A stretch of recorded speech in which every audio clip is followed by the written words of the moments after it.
A ver, cuéntanos qué viste en los campos de chufas de Alboraya el pasado mes de mayo. Bueno, a mí me comunicaron que Sí. habían aparecido, fue la primera semana de mayo concretamente, y bueno, primera, segunda semana, y fue de un día para otro. Un amigo me llamó porque trabaja en una fábrica de piensos que se encuentra justo al lado de donde se produjeron las señales, sí. y al día siguiente, cuando fue a trabajar, se encuentra con esas señales. Se pone en contacto conmigo y me dice que vaya a ver aquello porque no lo entiende, no le encontró ninguna explicación. Yo acudí a la parcela, donde estaba aproximadamente una parcela de unas 2 hectáreas, no llegaba a las 2 hectáreas, y bueno, me encontré con unos dibujos que se habían producido por la calcinación, ignición del suelo, ¿no? Del suelo y de las plantas que se encontraban en esa parcela, ¿no?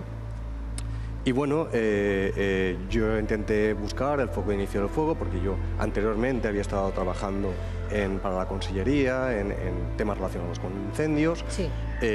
Veo que no encuentro el foco de inicio del fuego.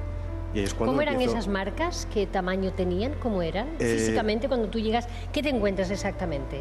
Pues yo me encuentro, no sé si podrán pasarlos por el vídeo. Seguro que sí, ¿no? Seguro que las hemos visto o las vamos a ver, las estamos viendo aquí, ¿verdad? Míralas. Muy bien. Sí. Pues como podéis Con eso observar, te no hace encuentras falta tú. que las describa yo, simplemente las podéis ver.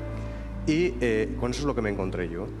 Y Con eso se encuentra tu amigo y te dice, ven corriendo que no sabemos qué ha pasado, ¿qué es esto? Correcto. Sí.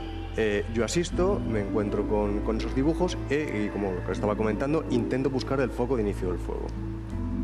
Y no lo encuentro. Lo único que había eran zonas humeantes, pero Sí. esas zonas humeantes permanecían durante un largo tiempo. Es decir, si hubiera un material vegetal en combustión, una combustión lenta, porque Sí. estuvieran apelmazados, pues bueno, podría tardar 1 hora, 2 horas aproximadamente en estar quemando, ¿no? En Sí. estar, por decirlo de alguna Pero manera, igual, echando sí. humo, ¿no? Pero en este caso, no, permanecían pues aproximadamente 24 horas. Yo no le encontré ninguna explicación. Podríamos hablar de una posible bolsa de metano y que fuera Sí, que el origen mantuviera- de esa combustión o de ese humeo constante, ¿no? Pero de hecho no daba lugar a ese tipo Además de es como un parcelas. símbolo, ¿no? Que es Sí, el sí, es un círculo símbolo, es un ese, símbolo. las marcas. Las 3 marcas. De hecho, esto apareció en cuarto milenio. Sí. Y comentaron que no era cierto, Sí, que eso alguien la noche anterior lo había sí, hecho y perfectamente. es imposible, porque eso está cerca de las vías del tren. Si hubiesen ido allí a gente pues a hacer esas Hubieran marcas, visto, claro, se hubiese no se visto. hubiera hecho en media hora, tenía que haber, no necesitaba mucho más tiempo para poder realizar esas. También se esas relacionó marcas. Sí. con un posible anuncio, porque posteriormente, al cabo de un mes aproximadamente, en el País Vasco aparecieron unas marcas y era una empresa que cogía y quería publicidad. llamar la atención con eso. En este caso no.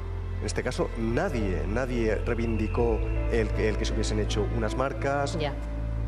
Pedro, ¿qué opinas de este caso en concreto? Bueno, la verdad es que no lo conozco. Es un caso que bueno, sí es verdad que se ha tomado entre el gremio de los investigadores como un caso que podría tener algunos aspectos inconvenientes para tomarlo verídicamente, ¿no?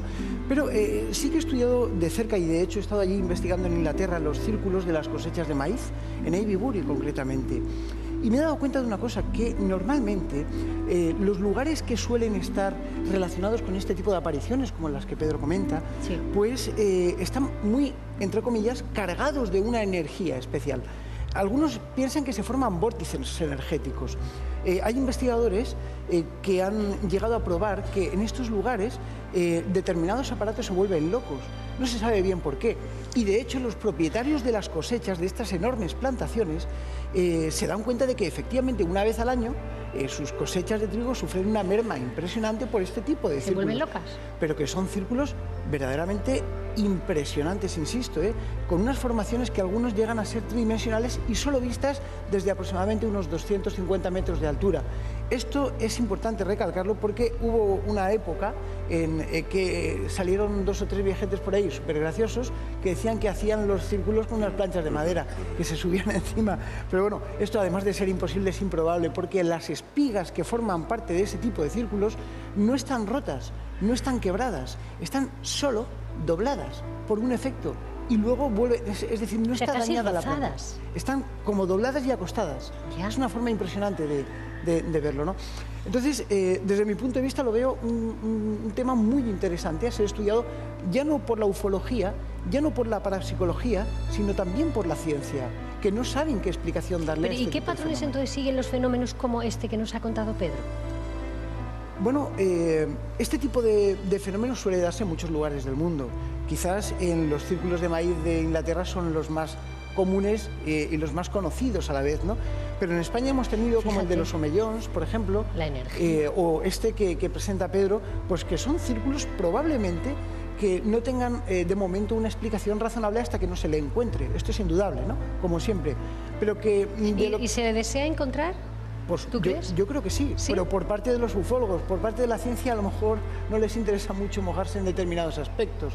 Pero bueno, yo creo que de todo hay en la Villa del Señor y siempre hay científicos que están dispuestos a investigar, estamos dispuestos a trabajar y desde luego para averiguar la verdad de todo esto. Ya, en la década de los 70 la verdad es que, bueno, yo creo que fue el momento en nuestro país que más avistamientos, ¿no? Fue una oleada tremenda, vamos. De hecho, dicen los compañeros que está volviendo a repetirse. ¿Sí? La ufología, ¿Ahora, en estos momentos? Sí. ¿Sí? De hecho, hay muchísimos casos. Yo recibo dentro de la Sociedad Española de Investigaciones Parapsicológicas, que es la entidad que yo dirijo, recibo muchísimas denuncias de avistamientos de objetos que no se saben explicar. Sí, lo de Luego, no identificados. Correcto. Luego nosotros tenemos un departamento de analítica que intenta siempre contactar con los radares de la zona primarios de aeropuertos y militares para contrastar la veracidad del caso y nos damos cuenta y sorpresas verdaderamente interesantes, ¿no? Es decir, la misma oleada que en la década de los 70, 80 hubo respecto al tema de la ufología, que también fue muy promulgada por los medios también, que le hizo mucho seguimiento a este tema, pues se está produciendo ahora, pero más en silencio. Fíjate la desclasificación de los expedientes, que ya hemos tenido 2 inglesas recientes. Sí. Y bueno, pues ha habido muchos países que ya reconocen la existencia del fenómeno OVNI, como por ejemplo el gobierno de Ecuador, que está ahí, ¿no? Entonces, desde ese punto de vista tenemos que valorar el terreno de la ufología como algo que tiene una serie de ciclos. ¿A qué corresponden esos ciclos? Claro, no lo sabemos. Claro. Y una cosa curiosa, porque siempre se producen pocos avistamientos masivos. Cuando alguno aparece por ahí es como que tiene menos valor que si solo lo ha visto Pedro y su amigo porque lo llamó previamente, ¿no? Es como que es menos serio, es como que todos estaban ya un poco inducidos a decir que sí, que vieron una mancha, un color, un ovni. Ya se sabe el dicho de que nadie es profeta en su tierra, ¿no? Ya. Esto aquí nos pasa también en España, que bueno, pues muchos de los casos españoles, como el caso Manises, es uno de los casos ejemplares en el mundo, perdón, porque tenemos además datos muy relevantes por parte de los pilotos, por parte de un piloto de las Fuerzas Aéreas y desde luego por parte de miles de testigos que en la propia pista de aterrizaje de Manises le encendieron al ovni las luces para que aterrizara, porque pensaron que era un avión en apuros. Ay. Muchísimas gracias a los dos. Sé que a partir de ahí has estudiado muchísimas cosas porque es algo que te deja un poquito tocado. Por supuesto, ¿Verdad que sí? Sí. A los dos muchísimas gracias por haber venido, por estar aquí. Encantado. Gracias.